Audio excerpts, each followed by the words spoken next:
but we did not receive it in cash, so we will debit accounts receivable. Here it's showing that how this journal entry, where, as you can see, account receivable will be debited by 200 and the revenues will be credited by 200. So the new balance for service revenue will be 10,600 and here it will be 200.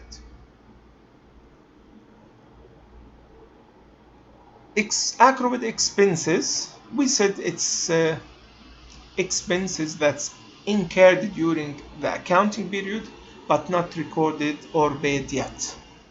So one famous example of this will be the interest expense, the tax expense, salaries expense. So how we can do the adjusting entry for accrued expenses? Simply we will debit the expense account and credit the liability account, because this expense is not paid during the accounting period. It will be paid in next accounting period. Let's have an example that includes something about the accrued interest. Assume that Sarah Advertising Incorporation signed a 3-month note payable in the amount of £5,000 on October 1st. The note requires Sarah to pay interest at an annual rate of 12%. So here we signed a note. We signed a note payable.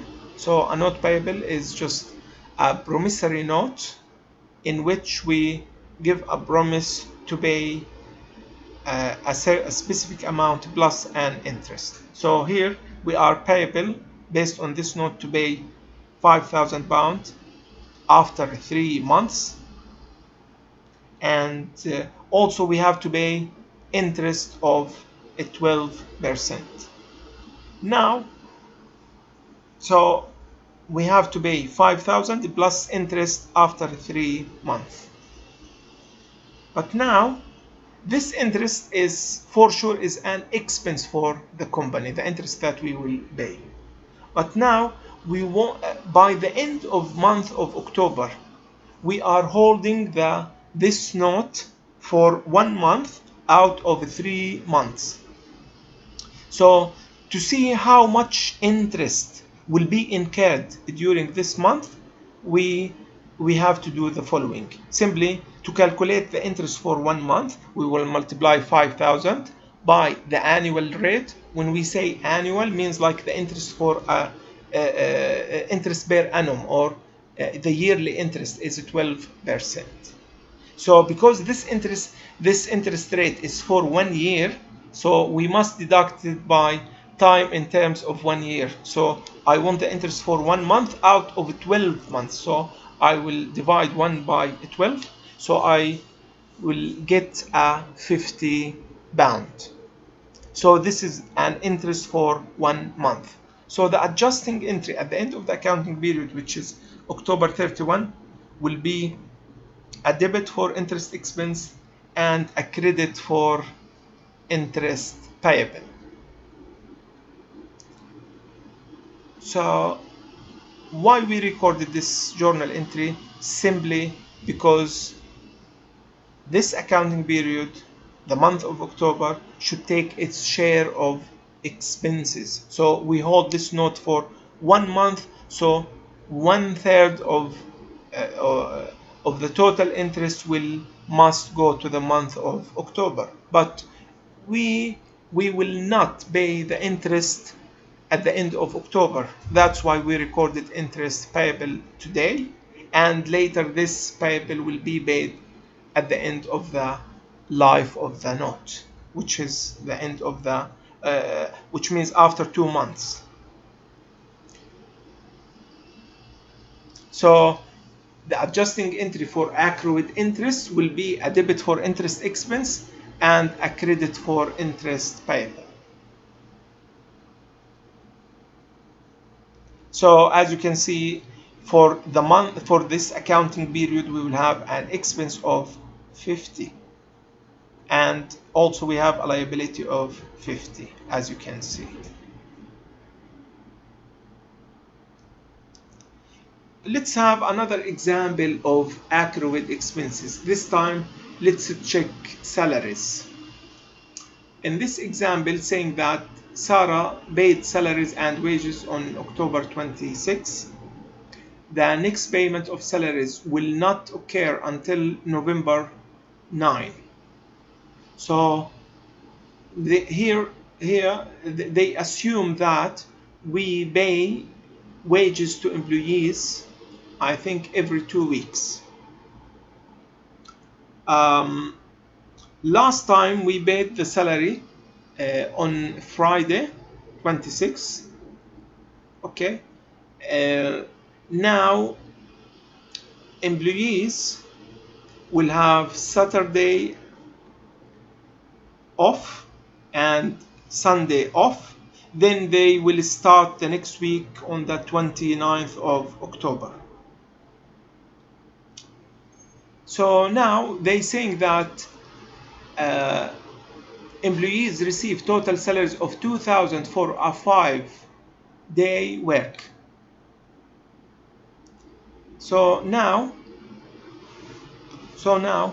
how many days by the end of October? So now we paid them until Friday, Sunday and Saturday and Sunday are off. So during October they will work 29, 30 and 31 without paying them. So they worked for 3 days, but they will be paid for this next by the end of Friday next month, so which is 9th of November, as you can see. So which means here we have 3 working days without payment. So this work means that a salary will be incurred for the month for these 3 days. So if the company pay 2,000 for 5 working days, so means that the company per day they give them £400 per day.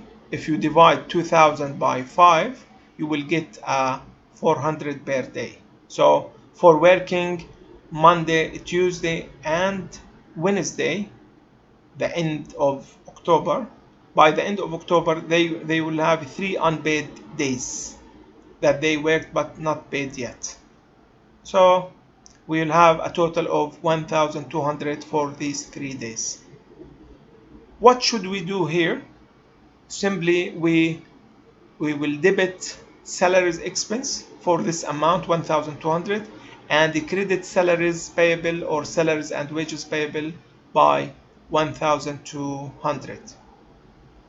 So in this case we recorded the expense that is incurred during the accounting period, and we recorded a payable because it's not paid yet.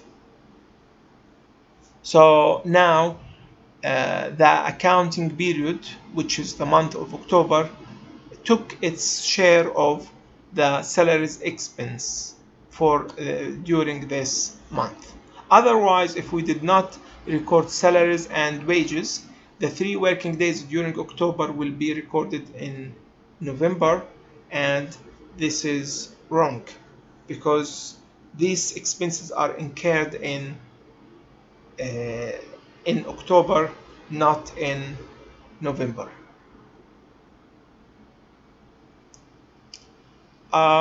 Let's have a look now to what will happen after recording the adjusting entries. We said before, if you remember, we said whenever we do journal entries, then the next step will be to post to the ledger. Same thing. After we prepare the adjusting entries, we have to post these adjusting entries. We have to post them to the ledger. Means that the balances in the trial balance will change. The new trial balance with these updated balances, we will call it adjusted trial balance. So now financial statements will be prepared using this trial balance. So again, we have the following steps.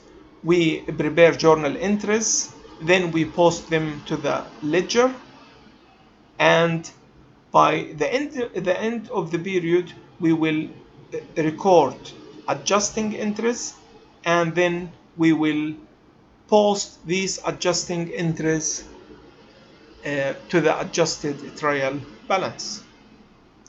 Then, based on these balances on the adjusted trial balance, we will prepare financial statements.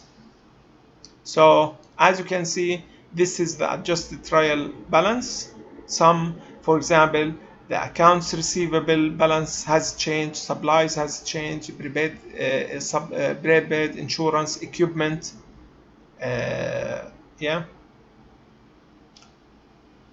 also we have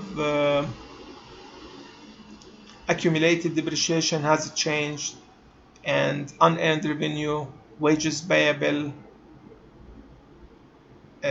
We have also these expense: salaries, supplies expense, rent expense, insurance expense, interest expense, and depreciation expense.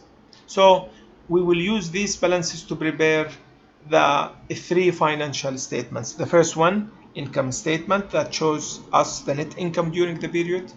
Retained earnings statements, or it's similar to what we called before owner's equity statement. And finally, we have statement of financial position, and this one we called it before a balance sheet.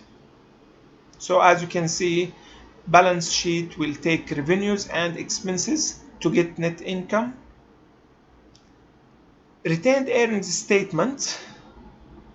Retained earnings, this belongs to the owners of the company. So this represents the earnings that we retained before. So because we are starting the company this year, so this balance will be zero. We add to that net income. We deduct from that dividends, which is similar to drawings. So, and we get the balance at the end of the period as retained earnings of 2,360. Finally, assets and liabilities will be used to prepare the statement of financial position, or what we call balance sheet. So we have equipment. We deduct from that accumulated depreciation. This we said before, this is a contra asset account. As you can see, prepaid insurance, this is an asset. Supplies, accounts receivable, and cash, we have a total assets as you can see. Then we have equity and liabilities. One of the liabilities, as you can see, unearned service revenue. So unearned revenue is not a revenue, this is a liability. With regard to equity, before we talked about a simple form of a company. In a simple form of a company, we call it a sole proprietorship. We have one account, we call it capital. But for companies, we will have in equity two accounts, one called share capital and one called retained earnings. And we took this figure, retained earnings, 2,360, from the retained earnings statements, which is 203.60. And this is chapter 3.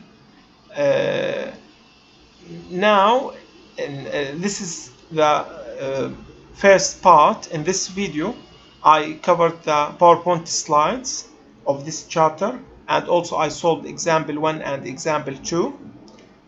Now, in the second part in the second video related to this chapter, I will solve another two big exercises that's covering the different types of adjusting entries for the month. And these are very comprehensive and important examples that cover the whole adjusting interest that we learned about during this chapter.